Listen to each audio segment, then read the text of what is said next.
तो एक जो जिसके लिए ये मुशायरा जो है मुनक्किद किया गया है, वो हमारे दो शायर हैं मीरा रोड के।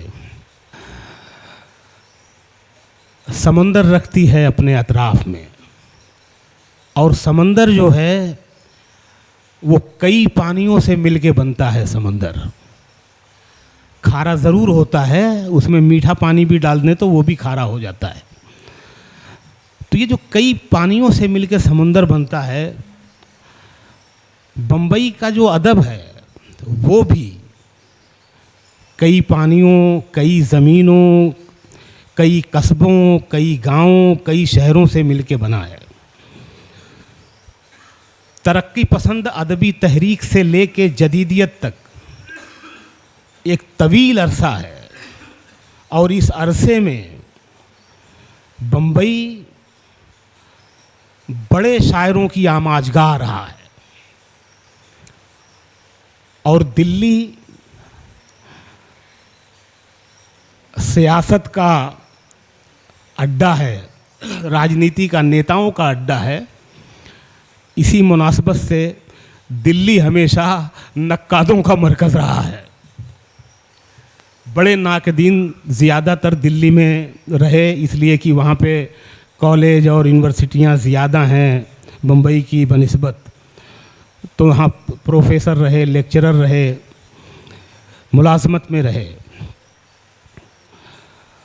अब बड़े शायर कम हो गए हैं, पैदा होने कम हो गए हैं। नकली ज़माना है हर फील्ड में, तो शायरों में भी बहुत नक्काली है, बहुत नकली लोग हैं। मैं जिस ज़माने की बात कर रहा हूँ, बहुत बड़े बड़े लोग थे। साहिर लुधियानवी, कैफ़ी आज़मी, जानिसार अख्तर से लेके फिर हम वो जो दूसरी नस्ल पर आते हैं जदीदियत, कैसरुल जाफरी तक, बहुत बड़े लोग थे बम्बई में। अब उतने बड़े लोग तो नहीं हैं, लेकिन कल को आज जो हैं यही बड़े लोग कहे जाएंगे। और बम्बई के वो सारे बड़े लोग यहाँ तशरीफ़ रखते हैं। मैं इन सब का शुक्रगुज़ार हूँ कि इन्होंने मेरी गुजारिश पर मेरी बात रखी और यहाँ तक आए।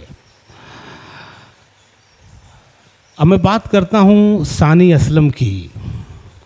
सानी असलम भी जमशेदपुर का पानी लेके बम्बई आए थे। जब इनके अंदर शायर पैदा हुआ और एक बड़े सिंगर से, जो वहीं जमशेदपुर का सबसे बड़ा सिंगर था, उससे मुलाकात हुई। उसने अपनी धुन पे इनसे एक गाना लिखवाया, तो इनके अंदर जज्बा पैदा हुआ कि क्यों ना मैं भी बम्बई जाऊं और फिल्मों में गीत लिखूं। सानी असलम अपना सब कुछ छोड़ के और फैमिली के साथ, फैमिली यानी दुआएं भी साथ में आईं, अकेले नहीं आए, दुआएं भी साथ में आईं। और मीरा रोड में ही इन्होंने अपनी क़यामगाह मीरा रोड को बनाया, और आज तक यहीं है ये। बम्बई में आना, यहाँ रहना, यहाँ टिकना, फिल्मों में स्ट्रगल करके अपना ब्रेक पाना और अपना मकाम बनाना बहुत मुश्किल काम है। क्योंकि मैं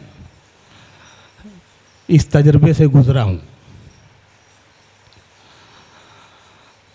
सानी असलम पैदाइशी शायर हैं, अल्लाह के पैदा किए हुए शायर हैं, ओरिजिनल शायर। ये बात मैं पूरे वसूख के साथ कह रहा हूँ। ये और बात कि जब ये फिल्मों में इन्होंने लिखना शुरू किया, 500 से ज़्यादा गाने इनके रिकॉर्ड हुए, लेकिन गाने मशहूर कम हैं, इसलिए कि इन्होंने कुछ छोड़ा नहीं, जो मिला सब लिख दिया। मजबूरी होती है, पैसे भी कमाने होते हैं, घर भी चलाना होता है।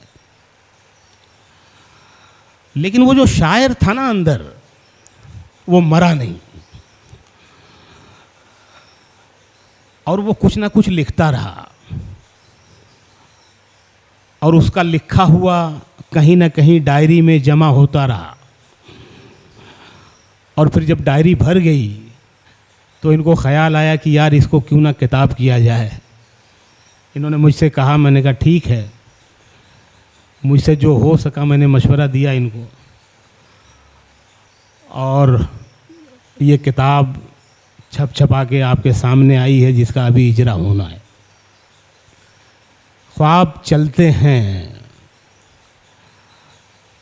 इस नाम से ही पता चलता है कि शायर ओरिजिनल है, कितना तख्लीकी नाम है। तो मैं नदीम सिद्दीकी साहब, जो हमारे सबसे सीनियर शायर हैं और बहुत अहम आदमी हैं हमारे शहर के, हमारे अदब के, और मेरे बहुत खैर ख़्वाह रहे हैं पूरी ज़िंदगी, मेरी बहुत हौसला अफजाई की है। जब मैं सूरत में रहता था वहाँ आते थे तो भी मेरी मुलाकात इनसे होती थी। मैं नदीम सिद्दीकी साहब से गुजारिश करूँगा कि वो ख्वाब चलते हैं, जो सानी असलम की किताब है, उसका इजरा करें और इनका साथ दें। इरफान जाफरी साहब, हामिद इकबाल सिद्दीकी साहब और कमर सिद्दीकी साहब और शकील अहमद शकील, सभी लोग खड़े हो जाएं।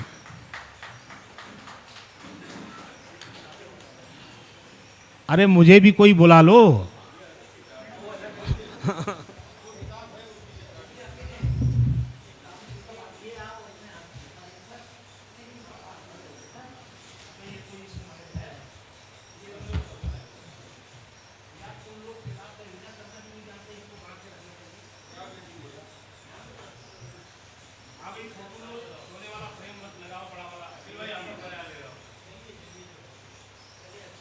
काटना